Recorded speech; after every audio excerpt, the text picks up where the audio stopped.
Welcome to Revenue Rehab, your one-stop destination for collective solutions to the biggest challenges faced by marketing leaders today.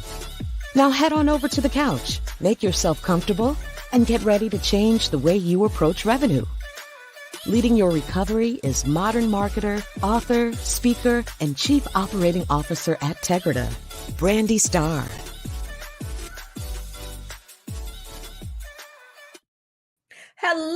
Hello, and welcome to another episode of Revenue Rehab.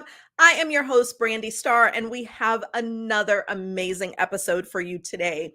I am joined by Georgie Papacostas. Georgie is a third culture kid born in the U.S. to Greek immigrants who grew up in the Middle East. She started her career in the public sector at the Embassy of Cyprus, conducted healthcare research as an analyst at the advisory board company in Washington, D.C., and taught English in Spain and Ethiopia. Georgia leapt into SaaS and Customer Success in 2015. Her first CS role was at HubSpot's Dublin, Ireland office, where she became a leader overseeing the implementation specialist team.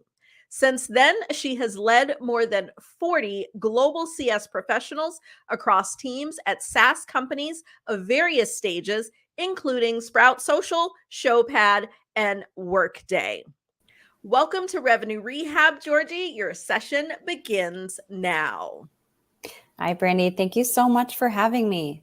Thanks for joining me. I think you have to be the guest that has lived in the most countries for sure, which is always exciting. Travel is a passion of mine. So now I'm like, I need to go visit all the places she's lived. Well, I've got guides for every one of them if you need them. Awesome. I was going to say, I will definitely reach out on that.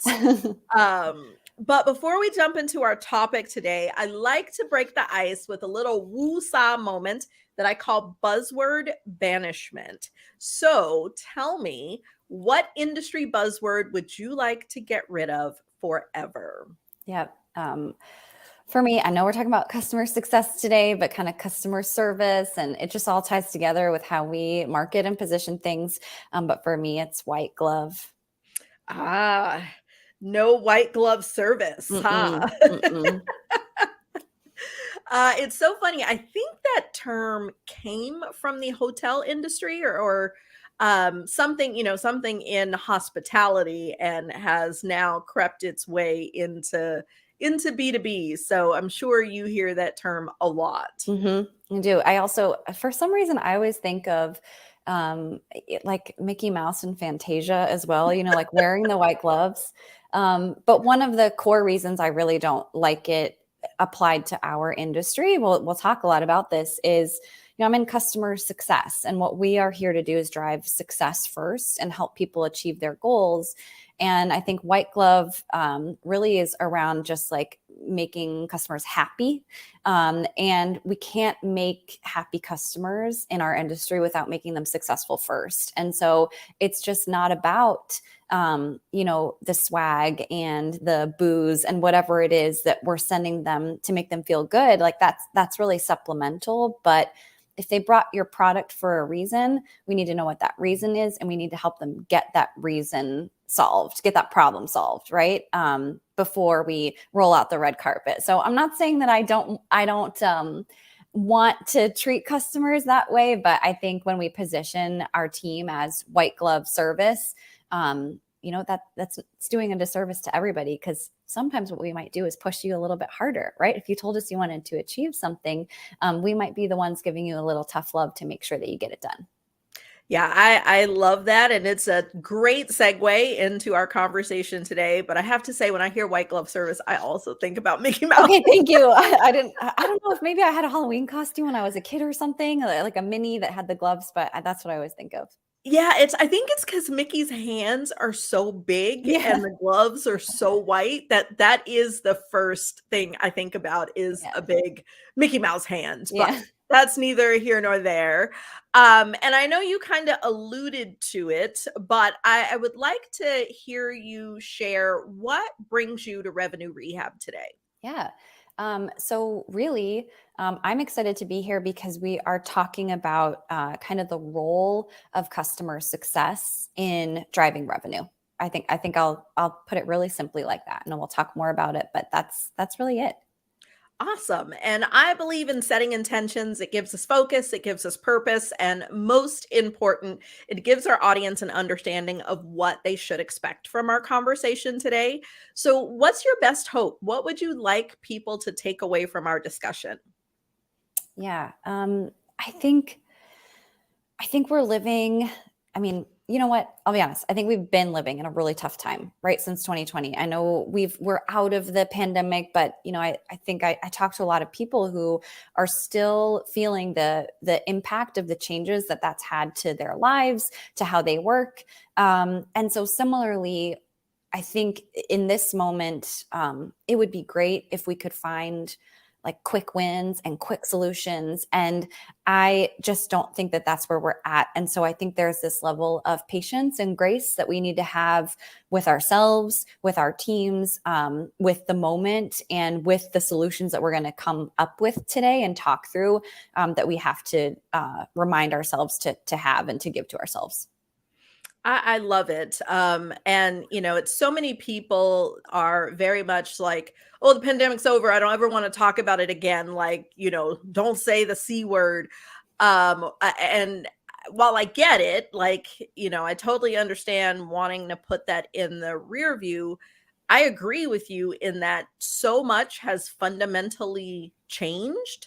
And the impact of, those 3 years, it is still being felt. And I definitely think SaaS companies are, one that feel it. But before I dive in there, I want to back up. I always like to allow space for sort of defining things, just because the same industry terms, people look at them differently. So how do you define the role of customer success? Yeah, I'm so glad you asked. I do love this. And I think the way that I think about it is what I said, right? Sorry, I didn't mean it like I said what I said. It's quite all right. I'm just like revisiting. I'm actually, you'll learn this about me. I'm pretty, since I'm in a customer facing role, I'm really sensitive to language, right? And so, as I said before, those are things that I make sure my teams don't leverage with their customers, right? Like we want to be having really kind conversations. And I also think that you can be direct while being kind. And that's what we're here to do. We are here to help you achieve your goals, and not just here to make you feel happy, which means we are a consultant and an extension of your team, right? We're going to take some time to dig in and understand what challenges are you facing today?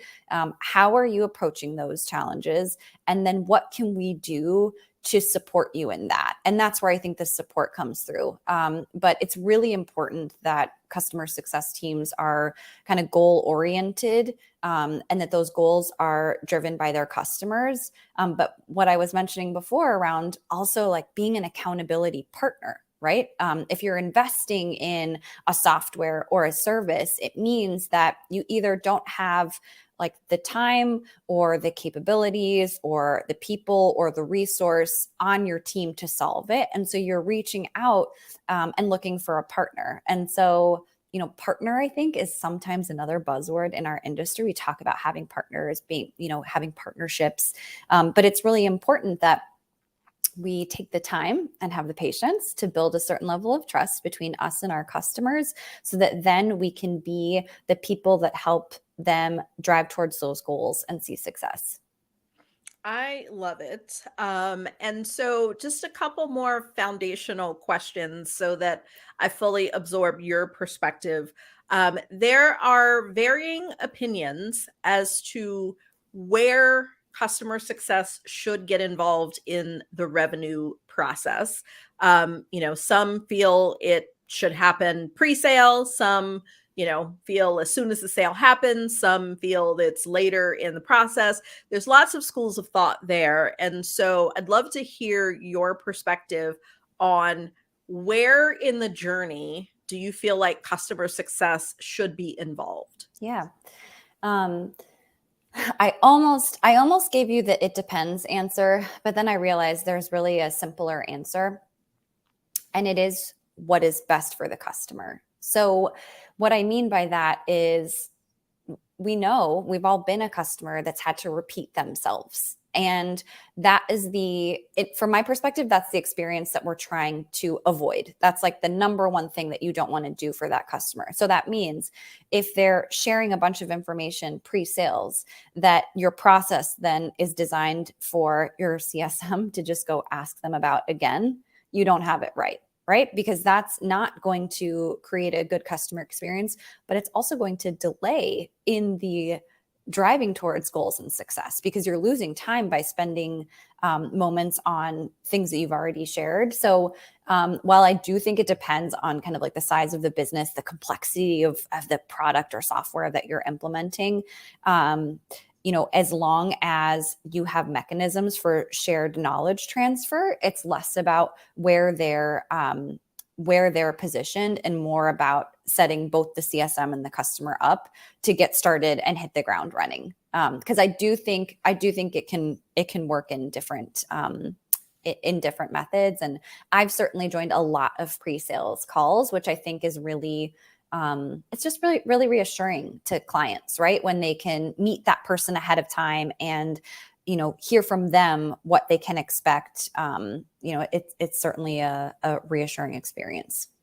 Yeah, I know I've been, I'll call it a victim of the bait and switch a little bit with purchases where, absolutely have a great relationship with the sales rep. And, I feel like they get me and my business. And then post sale, you get handed off to someone else who you may or may not vibe with. And, it's like, can I talk to that other person?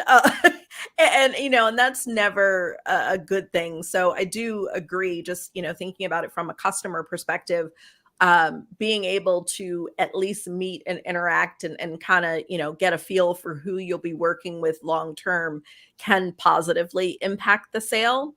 But the other thing that you said that I think I really, really like, which is, as a consultant, I use it depends all the time. I have joked that should be my next tattoo, is just it depends ... But I really like your answer in that it's less about where they make direct contact and more about that knowledge sharing so that they are getting all of the information.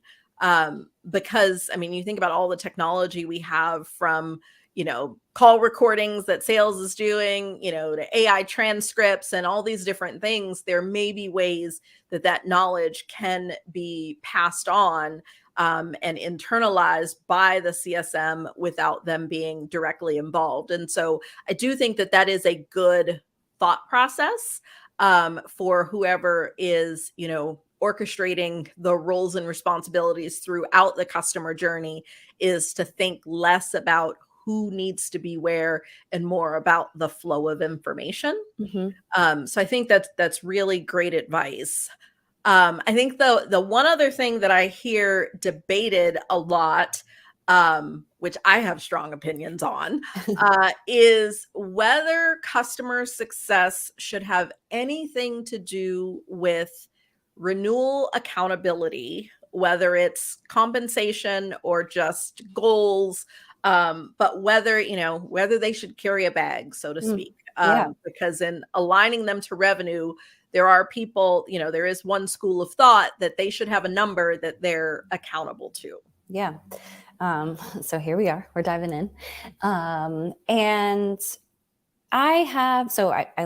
it's funny, you kind of took me down a trip down memory lane in terms of like how I got started and like where I am today, because, we're in 2023 now, and I'm thinking to myself, I'm getting closer to that like 10-year mark in SaaS and customer success. When I started as a CSM, the term customer success manager was very new. I actually was hired as an international account manager and then started as a CSM, right? The title got changed. And at that time, I had a monthly recurring revenue target. even though I was the CSM, right? I was the post-sales contact. I was there. I wasn't doing the onboarding, but I was managing the entirety of the customer lifecycle. And all I was intended to look after was renewal and expansion. And then about 2 years into that, we realized, like we have a product adoption problem, right? We have a lack of serving as a consultant problem. So we're going to scale away these targets and have CSMs focus on just being the consultant. But then what do you think happens? The net revenue retention starts to drop because to your point on the relationship you felt with that sales rep and vibing with them, most of the time, our CSMs, at least 6 to 9 months in, have now created those relationships and they have that vibe. And so they've got the trust and they are best positioned to at least identify, if not close, that business. And so I do think, we're seeing this conversation happen so much more right now. A lot of it as a result of like these changes that we both kind of alluded to in the beginning, post-pandemic. But I do think that customer success managers, and again, it depends a little bit on the size of your business. Again, the complexity of what you're implementing. If you're a massive operation and you have the time and resource to give someone a 5-person account team, like that's really great, right? And that might work for that model. But we're talking about B2B SaaS companies kind of in this realm of where I think you and I are both on the same page. I do think CSMs are really well positioned. And if I can share a little bit of a personal anecdote, I went to implementation management because I wanted to get out of the funnel and I didn't want to manage contracts. And I was tired. And I had this perspective of, sales isn't for me. I don't like sales. And then I think you just build up enough experience to realize everyone is sales. Everything we're doing is sales, because even as a CSM, even if I don't have a quota, as soon as my main point of contact leaves and I get a new person, I have to sell them. I have to resell them on what somebody else bought. And now I'm still serving in a sales capacity. And so that's been a journey that I've gone on, but that I hope gives me a little bit more empathy towards people who might be hesitant to take on, right? Like a revenue target or a quota in a CS role. Because a lot of us just feel like it's not for me, right? It's too sink or swim. It's not something that I can excel in. But when you realize that you're doing it in other aspects of your life, and that it's really transferable, I think people can be successful. I hope that wasn't too my high horse or long or... And yeah, that is my opinion as well, is I do feel like customer success should carry a number. Now, what that number looks like is where I think it's different. I think where some companies go wrong is they comp them like similarly to sales, where like too much of the number, too much of their comp is tied to sales, and it creates a different behavior than what you're going for. But I do think that there does have to be some accountability for the revenue. And, in some cases, that's like renewals. I've seen in some companies where customer success also has, a more official consulting capacity. And so that's what's being sold, or, cross-sell, upsell. Like there's a lot of opportunity. And I truly believe that, what you are incenting people to do, those are the behaviors that are going to happen. That's it. And so, okay, those are some of the key foundational things that that were top of mind for me. And I know that, a lot of marketers focus so much on marketing for the sales side and the initial sales process. And a lot of my career was spent in customer marketing. And so my passions lie more on that side of the business, which is more friendly with customer success.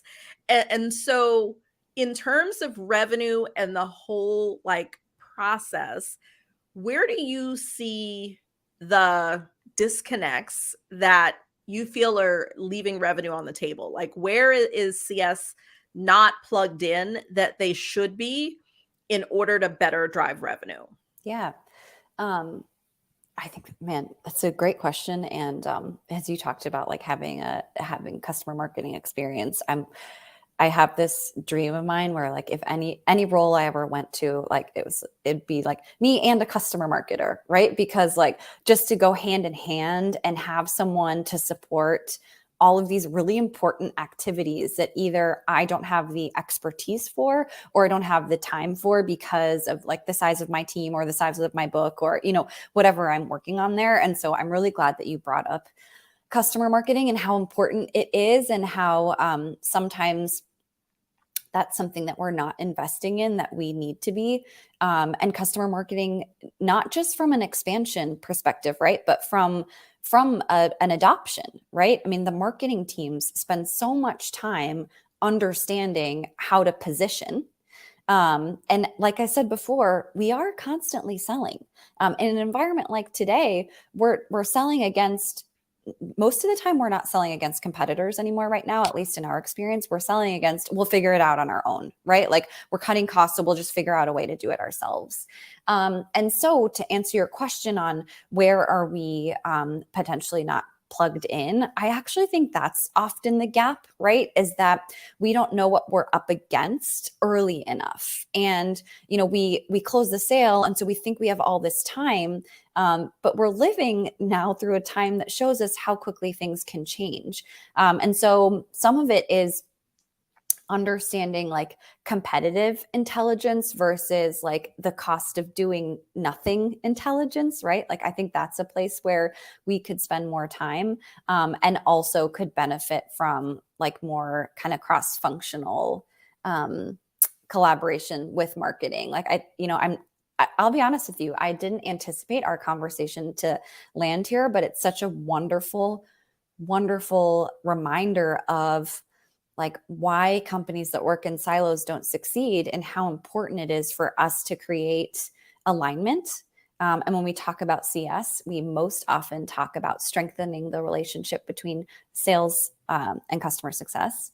When we talk about sales and marketing, right? I'm a HubSpot alum, so we talk about smarketing. We talk about the relationship between sales and marketing. But what about that third one? What about that relationship between marketing and CS? What should that look like? And how can we kind of better create a better relationship there so that we can take all the knowledge that marketing has and give it to the CSMs and then take the feedback, right? And the reaction to that stuff and get it back to marketing. Yeah, because I definitely think there is a gap there. And just thinking about my own experience, I used to work for a software company that did ERP and accounting software. And, I didn't come from a financial industry background. So a lot of that was new for me. Ended up on a business trip. There was a group of CSMs that were there for a whole different meeting. And we just happened to end up in the cafeteria together. Like they brought in food for just all of us. So, it ended up being this like co-meeting lunch and just chatting with the CSMs.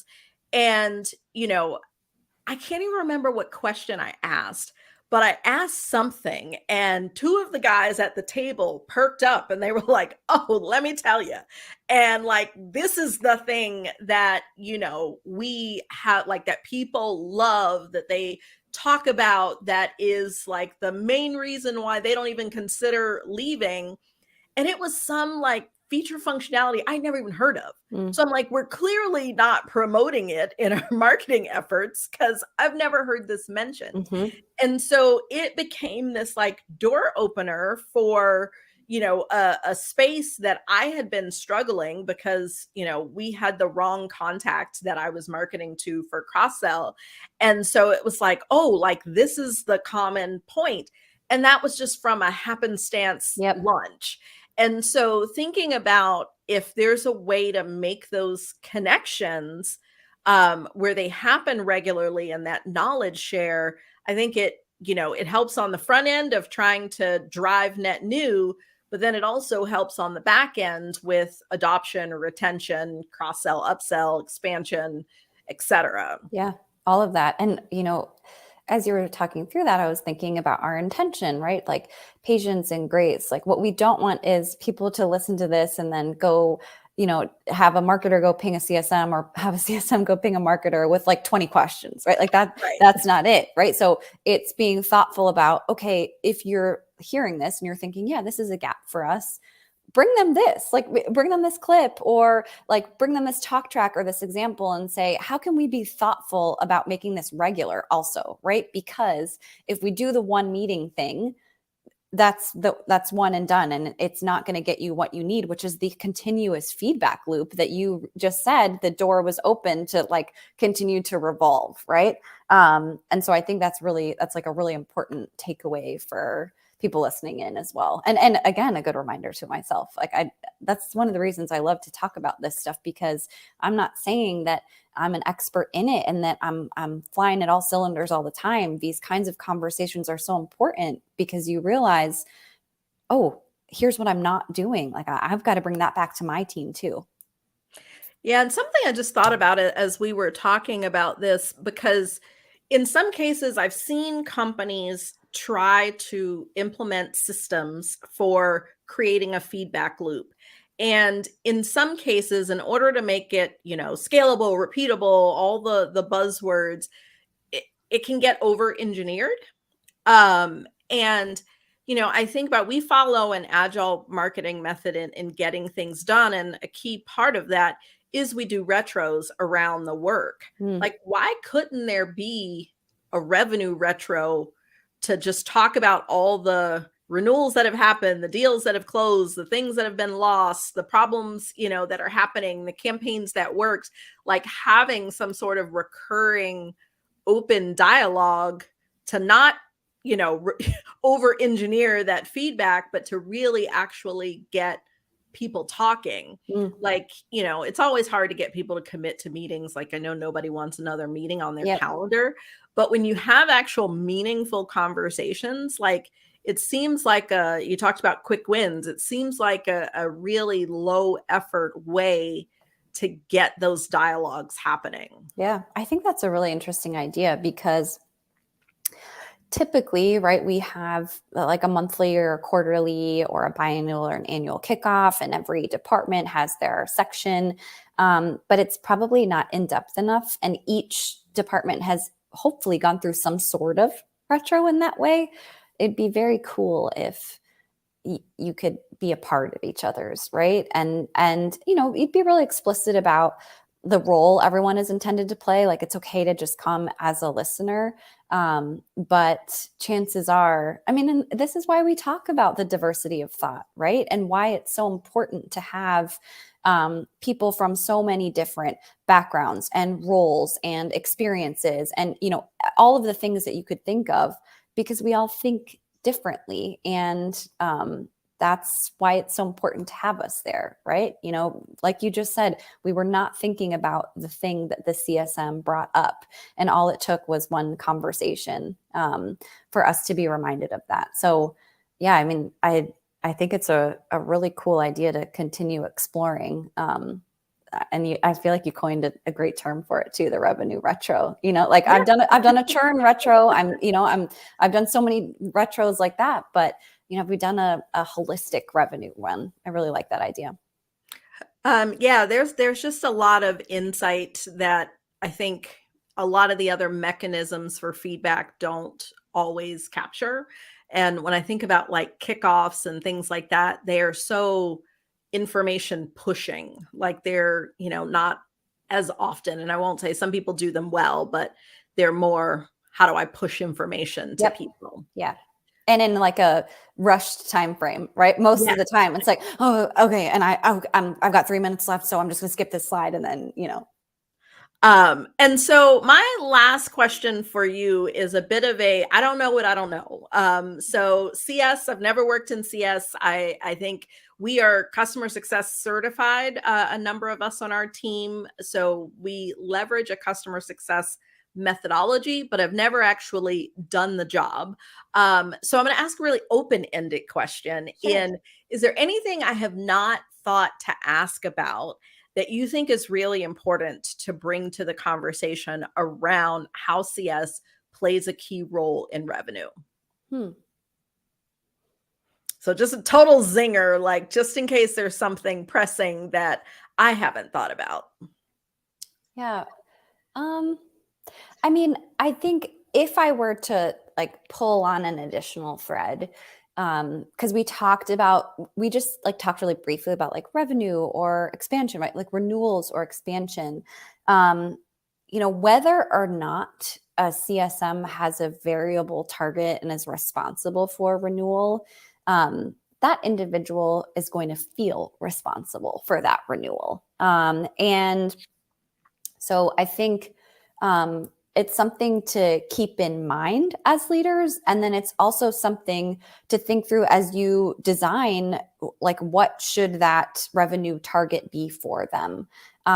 Because even if you're a consultant, right? If let's say you're like on the professional services team, and so typically those teams aren't really tied to renewal, but of course there's like an impact that they want to drive, and of course any accounts that they're brought into, they want to see moved forward. So I guess what I'm trying to say is that like even if there isn't a dollar or revenue target attached to that role, there's still like a feeling of responsibility because of all the time and effort that goes into that trust building, that success and goal understanding. And so, that's, I think maybe I'd say it's just like another reason why this is the direction that we're moving towards, right? Because there is like that connection to the customer that, teams want to maintain.